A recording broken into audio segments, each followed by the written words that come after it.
मौलाना महमूद मदनी के हालिया बयान ने देश की राजनीति में नया बवाल खड़ा किया है। इस बयान पर बीजेपी नेताओं ने तीखी प्रतिक्रिया दी है और इसे संविधान तथा न्यायपालिका पर सीधा हमला बताया है।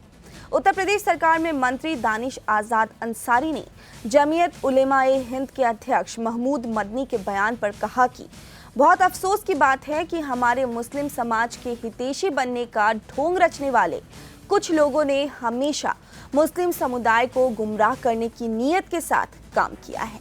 ऐसे बयान साफ जाहिर करते हैं कि मुस्लिम वर्ग के विकास से उन्हें कोई मतलब नहीं है। जब भारत आज विकास के रास्ते पर बहुत तेजी से बढ़ रहा है, तो ऐसे समय में हमारे ही समाज के कुछ लोग मुसलमानों को गुमराही के रास्ते पर ढकेलने की साजिश करना चाहते हैं। लेकिन अब इनकी साजिश बहुत हो गई। आम मुसलमान भी जानता है कि इन बयानों का मतलब केवल राजनीतिक हितों को प्राप्त करना है। हिंदुस्तान का मुस्लिम वर्ग ऐसे लोगों के बहकावे में नहीं आएगा। अफसोस की बात है कि हमारे मुस्लिम समाज की हितैषी होने का ढोंग रचने वाले कुछ लोग, उन्होंने हमेशा मुसलमानों को गुमराह करने की नीयत के साथ काम किया है। ऐसे बयान साफ और स्पष्ट जाहिर करते हैं कि मुसलमानों के विकास से इन लोगों को कतई मतलब नहीं है। इन्हें केवल और केवल अपनी निजी राजनीतिक रोटियां सेकने से मतलब है। बड़े अफसोस की बात है कि आज जब भारत विकास की तरफ आगे बढ़ने की में तेजी से रफ्तार आगे बढ़ा रहा है भारत, ऐसे समय में मुसलमानों को गुमराही के रास्ते पर ढकेलने की साजिश चंद हमारे ही समाज के कुछ लोग करना चाहते हैं। लेकिन अब इनकी साजिश बहुत हो गई।